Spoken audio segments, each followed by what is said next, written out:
ಹಾಗಾದ್ರೆ ಆ ಲೊಕ್ಯಾಲಿಟಿ ಹೇಗಿದೆ, ಅಲ್ಲಿನ ಜಾಗ ಹೇಗಿದೆ, ಅಲ್ಲಿನ ಪರಿಸರ ಹೇಗಿದೆ, ವಾತಾವರಣ ಹೇಗಿದೆ, ಅದ್ರ ಬಗ್ಗೆ ನಿಮಗೆ ತಿಳಿಸುವ ಪ್ರಯತ್ನ ಮಾಡಿದ್ದೀನಿ. ನೋಡೋಣ ಬನ್ನಿ. ಡಿಜಿಐಜಿಪಿ ಓಂ ಪ್ರಕಾಶ್ ಅವರ ಹತ್ಯೆಯ ಬಳಿಕ ಈ ಹತ್ಯೆಗೆ ಕಾರಣ ಏನು, ಇವರನ್ನ ಕೊಲೆ ಮಾಡೋದಕ್ಕೆ ರೀಸನ್ಸ್ ಏನು, ಹೆಣ್ಣು ಹೊನ್ನು ಮಣ್ಣು ಅನ್ನುವಂಥ 3 ವಿಚಾರಗಳು ಇಲ್ಲಿ ಪ್ರಮುಖವಾಗಿ ಉಲ್ಲೇಖ ಆಗ್ತಾ ಇದೆ. ಹೆಣ್ಣಿನ ವಿಚಾರ, ಹೊನ್ನಿನ ವಿಚಾರ ಬದಿ ಇಡೋಣ. ಮಣ್ಣಿನ ವಿಚಾರ ಅಂದರೆ ಬಿಹಾರದಿಂದ ಕರ್ನಾಟಕದಲ್ಲಿ ನಿಯುಕ್ತಿಗೊಂಡು ಕೆಲಸ ಮಾಡ್ತಾ ಇದ್ದಂತಹ ಈ ವ್ಯಕ್ತಿ ಓಂ ಪ್ರಕಾಶ್ ಕರ್ನಾಟಕದಲ್ಲೇ ಸದ್ಯ ನೆಲೆ ನಿಂತಿದ್ದಾರೆ. ಕರ್ನಾಟಕದಲ್ಲೇ ತನ್ನ ಇಡೀ ಕುಟುಂಬ ಸಮೇತ ಇದ್ದಾರೆ. ಅದಲ್ಲದೆ ಕರ್ನಾಟಕದ ಬೇರೆ ಬೇರೆ ಭಾಗದಲ್ಲಿ ಹಲವು ಜಾಗದಲ್ಲಿ ಆಸ್ತಿಗಳನ್ನು ಮಾಡಿದ್ದಾರೆ ಅನ್ನುವ ಮಾತು, ಮತ್ತು ಆ ಆಸ್ತಿಯನ್ನ ತನ್ನ ಪತ್ನಿ ಮತ್ತು ಪುತ್ರಿಗೆ ಕೊಡೋದು ಬಿಟ್ಟು ತನ್ನ ಸಹೋದರಿ ಕೊಟ್ಟಿದ್ದಾರೆ. ಸುಮಾರು 17 ಎಕರೆಯ ಉತ್ತರ ಕನ್ನಡದ ಜಾಗ.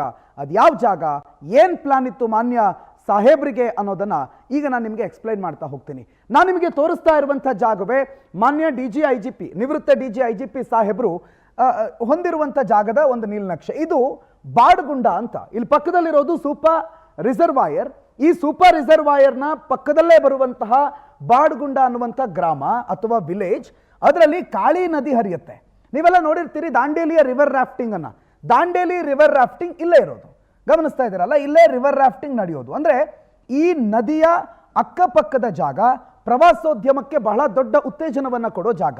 ನೀವಿಲ್ಲಿ ಗಮನಿಸ್ತಾ ಇದ್ರೆ ವಾಟರ್ ರೆಸಾರ್ಟ್ ಇದೆ, ಇಲ್ಲೊಂದು ವಾಟರ್ ಸ್ಪೋರ್ಟ್ಸ್ ಇದೆ, ಜಂಗಲ್ ರಿವರ್ ರೆಸಾರ್ಟ್ ಇದೆ, ಇಲ್ಲೊಂದು ಹೋಮ್ ಸ್ಟೇ ಇದೆ, ಇಲ್ಲೊಂದು ಹೋಮ್ ಸ್ಟೇ ಇದೆ. ಇಂಥ ಹೋಮ್ ಸ್ಟೇಗಳು ಇದನ್ನು ಝೂಮ್ ಇನ್ ಆಗ್ತಾ ಇದ್ರೆ ನಿಮಗೆ ಅಕ್ಕಪಕ್ಕದಲ್ಲಿ ಒಂದೊಂದು ಕಾಣಿಸುತ್ತೆ. ಮಾನ್ಯ ಸಾಹೇಬರು ಕೂಡ ಇದೇ ಪ್ಲಾನ್ ಅಲ್ಲಿ ಇದ್ರಂತೆ. ಈ ಕಾಳಿ ನದಿಯ ಪಕ್ಕದಲ್ಲೇ ಸುಮಾರು 17 ಎಕರೆಯಷ್ಟು ಜಾಗವನ್ನ ಓಂ ಪ್ರಕಾಶ್ ಅವರು ಖರೀದಿ ಮಾಡಿದ್ರು.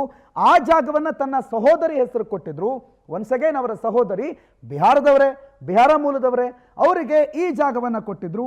ಮತ್ತೆ ತನ್ನ ನಿವೃತ್ತಿಯ ನಂತರ ಈ ಭಾಗದಲ್ಲೇ ಒಂದು ರಿವರ್ ರಾಫ್ಟಿಂಗ್ ಅಥವಾ ಪ್ರವಾಸೋದ್ಯಮಕ್ಕೆ ಸಂಬಂಧಪಟ್ಟಂತಹ ಏನನ್ನಾದ್ರೂ ಮಾಡಬೇಕು ಅಂತ ಅನ್ಕೊಂಡಿದ್ರು. ಮೊದಲು ಈ ಭಾಗ ಏನು ನೋಡ್ತಾ ಇದ್ರು ನೋಡಿ, ಗಣೇಶ್ ಗುಡಿ, ಇದರ ಒಳಗೆ ದಟ್ಟಾರಣ್ಯ. ಇದು ಇಲ್ಲಿ ಬರೋದಕ್ಕೆ ಜನ ಹೆದರ್ತಾರೆ, ಇಲ್ಲಿ ಹೋಗೋದಕ್ಕೆ ಸಂಜೆ 7 ಗಂಟೆ ಆದಮೇಲೆ ಇಲ್ಲಿ ಹೋಗಬೇಕಾ ಬೇಡುವ ಅಂತ ಯೋಚನೆ ಮಾಡ್ತಾ ಇದ್ದಂಥ ಕಾಲ ಒಂದಿತ್ತು. ಆದರೆ ಪ್ರವಾಸೋದ್ಯಮ ಕಂಪ್ಲೀಟ್ ಆಗಿ ಬದಲಾದ ನಂತರ ಈ ಜಾಗಕ್ಕೆ ಚಿನ್ನದ ವ್ಯಾಲ್ಯೂ ಬಂದಿದೆ. ಆದರೆ ಇವರು ಇದನ್ನ ಅಫಿಷಿಯಲ್ ಆಗಿ ಅಂದರೆ ಲೀಗಲ್ ಆಗೇನೆ ಪರ್ಚೇಸ್ ಮಾಡಿದ್ರಾ, ಇಲ್ಲೀಗಲ್ ಆಗಿ ಪರ್ಚೇಸ್ ಮಾಡಿದ್ರಾ ಅನ್ನೋ ಹಲವು ಪ್ರಶ್ನೆಗಳಿದೆ. ಬಟ್ ಅದೀಗ ಅಪ್ರಸ್ತುತ. ಬಟ್ ಈ ಜಾಗದಲ್ಲಿದ್ದಂತಹ ಅಂದರೆ ಈ ಏರಿಯಾದಲ್ಲಿದ್ದಂತಹ ಒಂದು 17 ಎಕರೆ ಜಾಗದಲ್ಲಿ ಜೀವನ ಕಟ್ಕೊಳ್ಬೇಕು ಅನ್ನುವಂಥ ಕನಸು ಕಂಡಿದ್ರು. ಅದನ್ನು ತನ್ನ ಸಹೋದರಿ ಕೊಟ್ಟಿದ್ರು. ಇದೇ ವಿಚಾರಕ್ಕೆ ಪತ್ನಿ ಮತ್ತು ಪುತ್ರಿ ಸದಾ ಅವರ ಜೊತೆಗೆ ಜಗಳ ಆಡ್ತಾ ಇದ್ರು.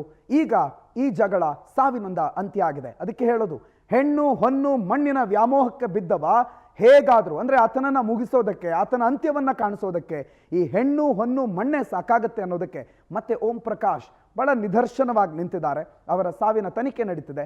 ಇನ್ನಷ್ಟು ವಿಚಾರ ಗೊತ್ತಾಗಬೇಕಿದೆ. ಆದರೆ ಸದ್ಯಕ್ಕೆ ಈ ಬಾಡಗುಂಡದ ಸೈಟ್ ವಿಚಾರ ಬಹಳ ದೊಡ್ಡ ಮಟ್ಟದಲ್ಲಿ ಸದ್ದು ಮಾಡ್ತಾ ಇದೆ.